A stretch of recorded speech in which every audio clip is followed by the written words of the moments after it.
Groovy guys, hello. Today, before we get going and before I introduce myself like I always do, I want to encourage you to get some heat into your bodies. We've had a lot of cold fronts coming through and it's been chilly, but today let's get some motion into the ocean. So what I want you to do, stand up, stop looking at your computer screen, stand up. And what I want you to do is to breathe in and breathe out. And don't just breathe, use your arms. In and out. Let's get some movement going.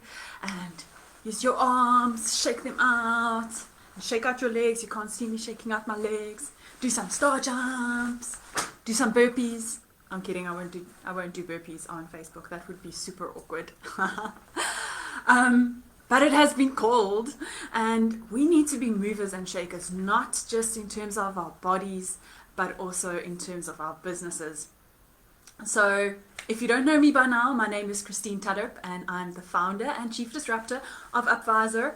I'm a chartered accountant by qualification and I'm going back to my roots as I equip you to be able to improve your business profitability as well as your productivity. And we've been going live every Friday, not every Friday at 1 p.m., but every Friday on Facebook, and we've been talking about finances and really thinking about how we can take our businesses to the next level.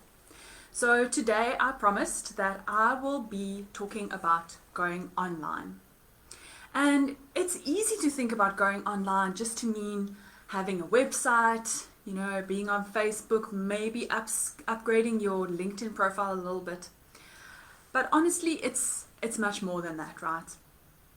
And going online means different things for different businesses. And the strategy that we need to follow to take our business online will differ depending on the products and services that you offer. So if you think about it, let's think about the restaurant industry because they've been heavily affected by lockdown, right? So if you think about them changing up their service and deciding they're no longer just going to do sit down, they will now also be doing deliveries. And they're not just going to be delivering via the phone, but they're going to have an online platform, maybe even quickly develop an app and get it all looking amazing. Maybe even using Uber Eats, okay? But think about that. Who does this actually affect? Not effect. It affects a lot of things, right? If you think about it, it's going to affect, firstly, your customers. It's not only going to affect them because there's more convenience, but it's also going to increase the range of audiences that you could potentially serve, right? So now you could be reaching people that would never come to your restaurant at all. But at the same time, it might also be limiting your scope a little bit, right? Because the people that might have come from out of town to come visit your fancy restaurant, you probably won't be delivering to, right? So think about that. Changing your scope, changing your target market potentially, so it affects your customers. Then it also affects your employees. If you think about your employees, you might have fewer staff members that are physically present. It might even change the way that their responsibilities are put together. Okay, so it will affect them in different ways. I've got a friend that's at a school, and she was explaining that due to COVID, the responsibilities of the teachers have changed. They now, instead of teaching classes, some of their student teachers have to man the toilets and make sure that each child comes in with a tag and that the toilet is cleaned, and there are now special controls that have to go in place. And in the same way, our employees are heavily affected by going online. And then that leads me to the next point, which is all about how our processes change. So our processes change a lot when we start doing things online. Things that might have been manual and might have taken a longer time now needs to start happening really fast. If you think about when you log into a website, you want to have 2 clicks and you're done, right? The faster you can do it, the better. So there are a lot of processes that might need to be streamlined in our businesses as soon as we start taking it online. So you need to start thinking about that. And then that leads us to technology, right? Because technology is really going to be the fundamental thing that underpins whether or not we can go online successfully. And by technology, I'm not only referring to the new platforms that you might need to be able to sell your products and services. I'm also talking about the tools that you might need to use to make sure that your processes are moving smoothly, that your employees are able to communicate well, and all of those things. And I'll touch on a few tools just now. So I want to encourage you to think about that. Then the next part is all about your communication strategy. And with a communication strategy, you need to think carefully about how you are going to communicate, because that will change, right? But also to who you will be communicating, because your target market changes, right? So you might be changing who the decision maker is in terms of your new product or service, and also in terms of how you're taking it online. So those are a few things. Then lastly, your suppliers might also change. Think about, if we're still on the delivery example, you might now suddenly need an extra vehicle. You might need extra packaging because you're doing takeaways. And so if you've never had those sort of things, your suppliers are going to change. And you might even have to start looking at finding cheaper suppliers, but also suppliers that can supply in more bulk than you have been doing in the past. So think about all of those things. Can you see how a small change, that decision to start taking our business online, can have major implications? And if we are not well prepared for all of those changes in our business, we are really going to struggle, and we are potentially going to have a failed attempt at taking our business online. So there is really a lot that we need to talk about in terms of going online. And as I mentioned, like, the strategy needs to be really carefully thought out, and I'll get to some feasibility things just now as well. But I want to leave you with 3 suggestions as you think about taking your business online. Firstly, especially if you're a sole proprietor or you're a solopreneur, I want to encourage you to make use of a booking tool. So in other words, share your calendar online and allow people to book time in your calendar. Think about all of those times that you've had to go to and fro between one person and another to find a meeting time that suits you. Whereas if you have a meeting link and you can just be like, book a meeting with me here, they can automatically access your calendar and they can check on their side what time would suit them best. So there are many different opportunities or different tools that will allow you to use this, Calendly being one, but I personally like using HubSpot.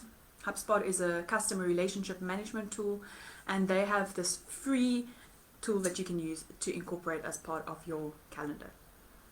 So do that. It really saves a lot of time, especially if you have a lot of meetings.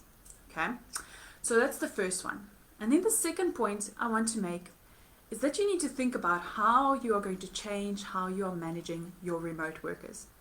If you think about it, working from home is much different from working at the office. There are different challenges, there are different opportunities, there's more flexibility required, there's more communication required, which we'll get to in our third point. But think about how you are making sure that everyone is on the same page. What sort of digital tools and what platforms are you using to make sure that everyone knows what is going on at all times in terms of communication, in terms of tasks that are outstanding, even in terms of sharing documents, right?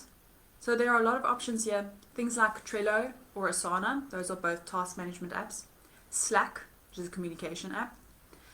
What about Office 365 or G Suite, or even using Dropbox or OneDrive? It's just like there's so many options, but you need to make sure that you are choosing the tools that suit your needs and that suit your business and that suit the personality of your employees, okay? If you have employees that struggle with technology, you're going to try and find something that is as simple as possible, probably only use one tool, and the rest still carry on as you were. So we need to think about how we are going to strategically execute in terms of our internal processes using all of these different tools that are available. And then the third point is about changing your communication strategy. And I've already alluded to some of this, but if you think about it, we need to change the way that we are communicating, not just with our employees, but also with our external stakeholders. And you might have heard some of the horror stories where businesses didn't switch off some planned campaigns for the lockdown period, and you know the feedback was not very positive because it was poorly timed, it was in poor taste. And so we need to be mindful of that in our businesses as well. We need to make sure that, especially as the COVID cases are increasing, we are communicating with empathy at all times. We need to understand how it is affecting different people, and be careful of just trying to shove your product or your service down someone's throat, because no one is in the space to be able to accept that sort of sales pitch. So you need to make sure that you are communicating in a way that they can accept, they can receive, and you're providing value, right? Because we're all in this together. And in your communication, you need to be able to communicate that. You need to make sure that you have some sort of positivity and this idea of let's all get together, stand together, and we'll get through it.